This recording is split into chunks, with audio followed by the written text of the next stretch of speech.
ಎಲ್ಲರಿಗೂ ನಮಸ್ಕಾರ. Welcome to Gundas kitchen. ಇವತ್ತು ಹೂಕೋಸು ಗ್ರೇವಿ ಮಾಡೋಣ. ಅದಕ್ಕೆ ನಾನಿಲ್ಲಿ ಚಿಕ್ಕದಾಗಿ ಹೆಚ್ಚಿಟ್ಕೊಂಡಿರುವಂಥ ಹೂಕೋಸನ್ನ ಅರಿಶಿನ ಮತ್ತು ಉಪ್ಪು ಹಾಕ್ಕೊಂಡು ಒಂದು 2 ನಿಮಿಷ ಕುದಿಸ್ಕೊಂಡಿದ್ದೀನಿ.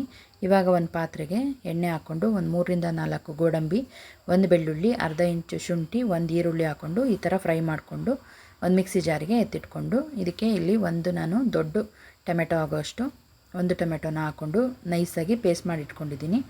ಇವಾಗ ಅದೇ ಕಡಾಯಿಗೆ 2ರಿಂದ 3 ಚಮಚ ಎಣ್ಣೆ ಹಾಕ್ಕೊಂಡು ಇದಕ್ಕೆ ಏಲಕ್ಕಿ, ಲವಂಗ, ಚಕ್ಕೆ ಹಾಕ್ಕೊಂಡು ನಾನು ರುಬ್ಬಿಟ್ಕೊಂಡಿರುವಂಥ ಮಸಾಲೆನ ಹಾಕ್ಕೊಂಡು ಚೆನ್ನಾಗಿ ಫ್ರೈ ಮಾಡ್ಕೊತಾ ಇದ್ದೀನಿ. ಹಸಿ ಸ್ಮೆಲ್ ಹೋಗೋವರೆಗೂ ಚೆನ್ನಾಗಿ ಫ್ರೈ ಮಾಡ್ಕೊಳ್ಳಿ. ಇದಕ್ಕೆ ಇವಾಗ 1 ಚಮಚ ಖಾರದ ಪುಡಿ, ಧನಿಯಾದ ಪುಡಿ ಮತ್ತು ಅರ್ಧ ಚಮಚ ಗರಂ ಮಸಾಲ, 1 ಚಿಟಿಕೆ ಆಗೋಷ್ಟು ಅರಿಶಿನ ಹಾಕ್ಕೊಂಡು ಅದು ಹಸಿ ಸ್ಮೆಲ್ ಹೋಗೋವರೆಗೂ ಚೆನ್ನಾಗಿ ಫ್ರೈ ಮಾಡ್ಕೋಬೇಕು.